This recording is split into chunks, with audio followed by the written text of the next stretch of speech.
University of జార్జియాని ఎందుకు చూస్ చేసుకున్నారు?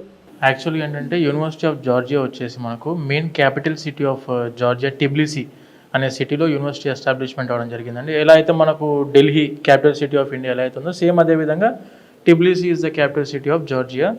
ఆ యూనివర్సిటీ కూడా ఏంటంటే main heart of the city, అంటే లైక్ మనకు హైదరాబాద్లో బంజారా హిల్స్, జూబ్లీ హిల్స్ ఏ విధంగా అయితే రీజన్ ఉందో అటువంటి ప్లేస్లోనే యూనివర్సిటీ ఎస్టాబ్లిష్మెంట్ అవ్వడం జరిగింది. కనెక్టివిటీ పరంగా, ట్రాన్స్పోర్టేషన్స్ పరంగా స్టూడెంట్కి మెట్రో అవైలబిలిటీ అయినా, పబ్లిక్ ట్రాన్స్పోర్టేషన్లోనైనా hardly walkable distance 2 to 3 minutes walkable డిస్టెన్స్లో మెట్రో అవైలబిలిటీ కూడా ఉండడం జరిగిందండి యూనివర్సిటీ దగ్గరలోనే. And when coming to university వచ్చేసి మైకెల్ సాకాష్విల్లీ అని చెప్పేసి he is the 3rd president of Georgia. ఆ కంట్రీ యొక్క 3rd president and it is the own campus of Michael Saakashvili. ఆ 3rd president యొక్క యూనివర్సిటీ అనేది ఏదైతే మనం ఇందాక సార్ చెప్పినట్టు Georgia is the 3rd safest country అని చెప్పి ఎలా అయితే చెప్పారో ఆ 3rd safest కంట్రీ అవ్వడానికి అండ్ కరప్షన్ ఫ్రీ కంట్రీ అవ్వడానికి కీ రోల్ ప్లే చేసింది మైకెల్ సాకాష్విల్లీ అనే ఒక సొంత క్యాంపస్ అండి. వాళ్ళ మదర్ వచ్చేసి ప్రజెంట్ ఇప్పుడు యూనివర్సిటీ యొక్క ఛాన్సలర్ ఆ యూనివర్సిటీకి. And when coming to university main motive ఏంటంటే యూనివర్సిటీ ఎస్టాబ్లిష్మెంట్ అవ్వడానికి నేను ఒక మెయిన్ మోటివ్ ఏంటంటే అక్కడ జార్జియన్ కంట్రీలో అమెరికన్ స్టాండర్డ్ ఆఫ్ ఎడ్యుకేషన్ని ఇంప్లిమెంట్ చేద్దామని చెప్పి, not on business point of view, American standard of ఎడ్యుకేషన్ని ఇంప్లిమెంట్ చేయడానికి ఆ కంట్రీలో ఆ యూనివర్సిటీని ఎస్టాబ్లిష్ చేయడం జరిగింది.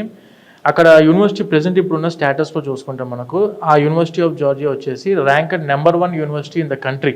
ఆ కంట్రీ ఉన్న యూనివర్సిటీస్ అన్నింటిలో కూడా number 1 university in the country ఆ యూనివర్సిటీ వచ్చేసి.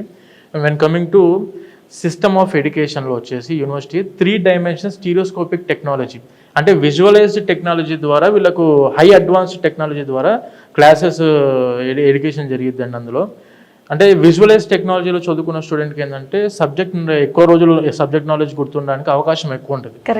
And when coming to university faculty పరంగా మాట్లాడుకుంటే high qualified USMLE cracked faculty ఉన్నారు అక్కడ. USMLE అంటే అమెరికన్ ఎగ్జామ్ ఏదైతే ఉందో యునైటెడ్ స్టేట్స్ మెడికల్ లైసెన్స్ ఎగ్జామ్ని క్రాక్ చేసిన ఫ్యాకల్టీ డాక్టర్స్ ఈ యూనివర్సిటీలో ఏది ఎడ్యుకేషన్ ఇవ్వడం జరిగిద్దండి. అండ్ వెన్ కమింగ్ టు వీళ్ళ సిస్టమ్ ఎలా ఉండిద్ది అంటే బొలోగ్నా ప్రాసెస్, అంటే 99 ఇది యాక్చువల్గా జార్జియా ఇస్ యూరోపియన్ కంట్రీ. అక్కడ ఏంటంటే ఆ కంట్రీలో మనము యూరోపియన్ యూనియన్లో ఉన్న కంట్రీస్కి స్టూడెంట్ వెళ్ళి ప్రాక్టీస్ చేసుకోవడానికైనా లేకుంటే పీజీకి వెళ్ళడానికైనా కూడాను బొలోగ్నా ప్రాసెస్, అంటే 99% యూరోపియన్ కంట్రీస్ అన్ని కూడా అక్కడ ఉన్న యూనివర్సిటీస్ ఫాలో అయ్యే సిస్టమ్ బొలోగ్నా ప్రాసెస్. అంటే ఏంటంటే ప్రాబ్లమ్ బేస్డ్ లెర్నింగ్ బ్యాలెన్స్ చేస్తా కేస్ బేస్డ్ లెర్నింగ్ సిస్టమ్ ఉంటుంది అక్కడ. అంటే క్లినికల్, ప్రాక్టికల్స్ అండ్ ఎడ్యుకేషన్ థియరిటికల్స్ అన్నీ కూడా బ్యాలెన్స్ చేసుకుంటే ఎడ్యుకేషన్ అనేది అక్కడ ఇవ్వడం జరిగింది.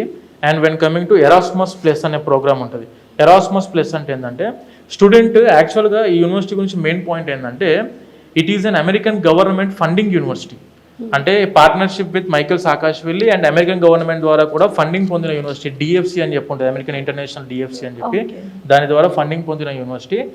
యూనివర్సిటీ ఆఫ్ జార్జియాలో MBBS చదువుకునే స్టూడెంట్ అమెరికాలో ఉన్న యూనివర్సిటీస్ యూనివర్సిటీ వచ్చేసి మనకు 4 అమెరికాలో ఉన్న యూనివర్సిటీస్తో కూడా పార్ట్నర్షిప్లో ఉందండి. స్టూడెంట్ టైఅప్స్ ఉన్నాయి స్టూడెంట్ ఎక్స్చేంజ్ ప్రోగ్రామ్స్లో.